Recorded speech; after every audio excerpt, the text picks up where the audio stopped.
So I thought I'd talk this morning about GDC. Normally I'd be at Heathrow Airport at the moment, on my way to catch a flight to San Francisco. I'm not going this year for good reasons, but I thought I'd like to talk about my experiences over about a decade or so of attending GDC.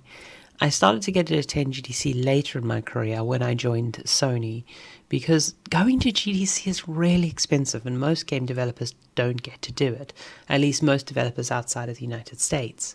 And GDC has always been an important event because I'd go with Sony and later Adobe and such. We'd always be booked into the swanky hotel. And the first thing I have to tell you is no matter how much the swanky hotel is swanky, if you're booked into one of the cheap rooms, it's just another hotel. And often you actually get a better experience at a 4-star hotel or sometimes even a 3-star hotel for the cheaper rooms than you do at the 5-star hotels for the cheap rooms, especially the old buildings up on Nobbs Hill. So the first thing when I land, because of jet lag, is just a carb load. I would go and I would find the most American meal I could, and I just load up on carbs because it's a good way to beat the jet lag, and I know I'm going to be going out for drinks that night. It's almost always St. Paddy's weekend. The whole discussion about St. Patrick's and drinking and how Americans do the Irish thing is a difficult one, but needless to say, I'd be catching up with friends, be getting solidly drunk, and hopefully expensing it. Then it's back to the hotel and for, night, basically pass out. But because jet lag always gets me up early and because it's a tradition, I would go to Taylor Street Coffee Shop. We'd usually have a hotel near Taylor Street, usually on Union Square or something, booked for us in a block booking. And Taylor Street Coffee Shop always had a queue, crazy, so you'd show up for opening. Why did we always go to Taylor Street? Partly it was a tradition. I loved taking people there.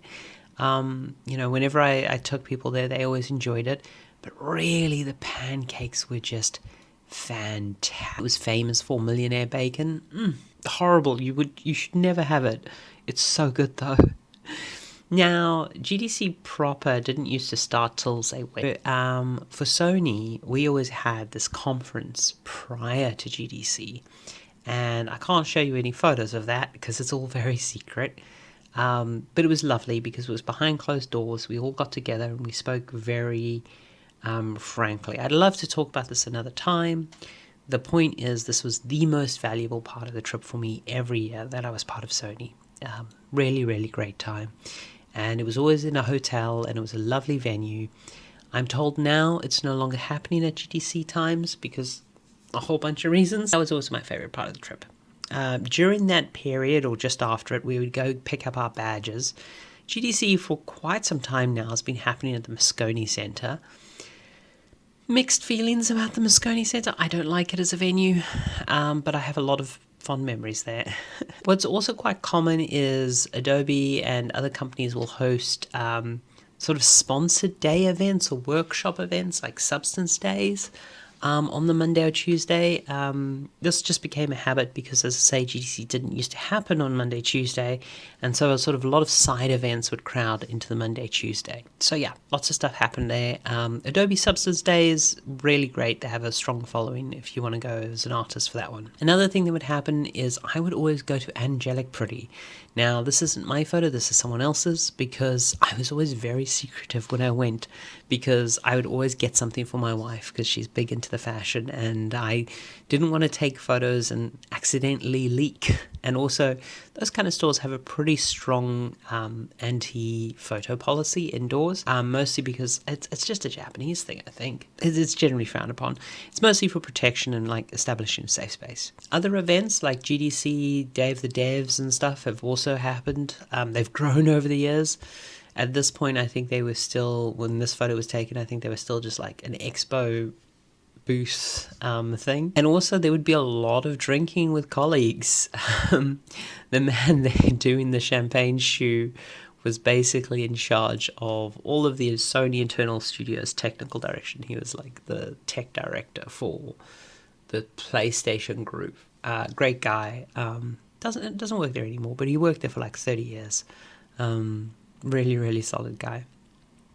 So yeah, we'd always go out for team meals, or you'd meet up with colleagues or whatever. There was just a lot of social stuff around GDC. I think that's honestly what most people associate with GDC. Then there would usually be it was called flash forward most years. It's called flash backward in this photo because this was the 30 years mark. I really enjoyed this particular version because the founder of GDC spoke here, and famously, he wasn't allowed or invited or wanted to go to GDC for a long time. The last GDC he was at prior to this, he stormed out after giving a speech about the games industry's fucked, and he grabbed a sword and he ran out of the convention hall at the end of his speech talking about chasing windmills and Don Quixote. Definitely a character, and it was really good to see him speak because GDC started on his living room floor basically. So yeah, it comes from long roots.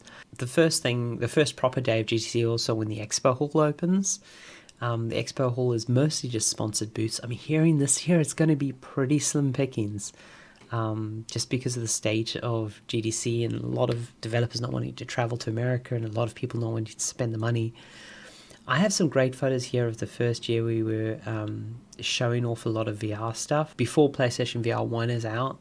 And so people are trying it for the first time, trying Playroom here, they're trying Rigs. I have so many fond memories of Rigs, really, really awesome game. And this is from years later, actually. This is the first time we showed Adobe Modeler. Yeah, that was a really great experience. Having done all the years, and Sony and PlayStation are so good at running a booth, having done all the years of VR demos with them, I ended up basically staffing this booth that year and really helping out.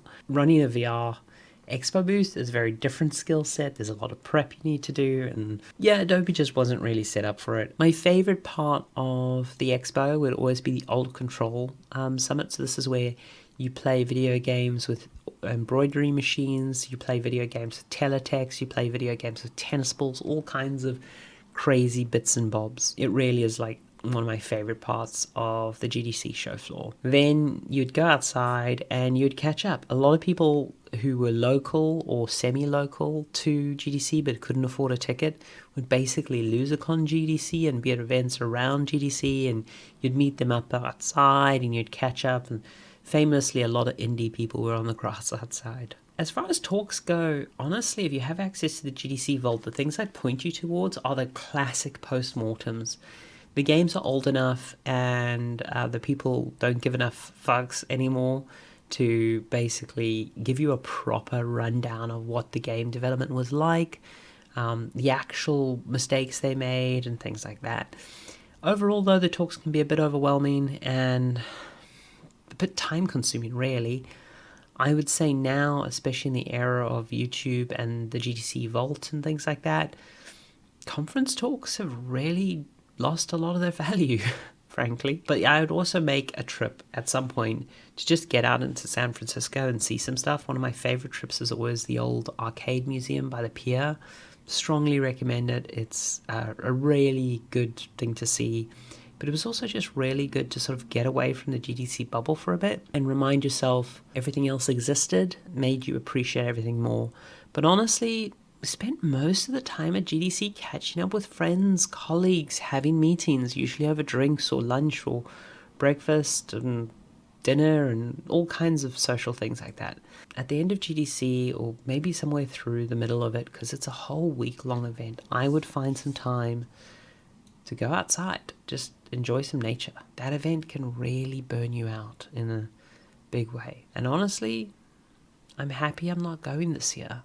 I don't think realistically I'll go to another GDC, at least for the next few years. Maybe that'll change. At this point, it was an era, and I think much like how the era of the PlayStation parties and the era of the big getaway trips for the games industry disappeared, I think the GDC of the last decade or so has probably ended, and we need to find out what's next and move on to what's next and what's right for the industry. I hope that was interesting. But yeah, flyback, jet lag, that would be the whole trip. I'll be mostly over the cold soon, I hope. Thanks for listening to me wamble. Wamble wamble.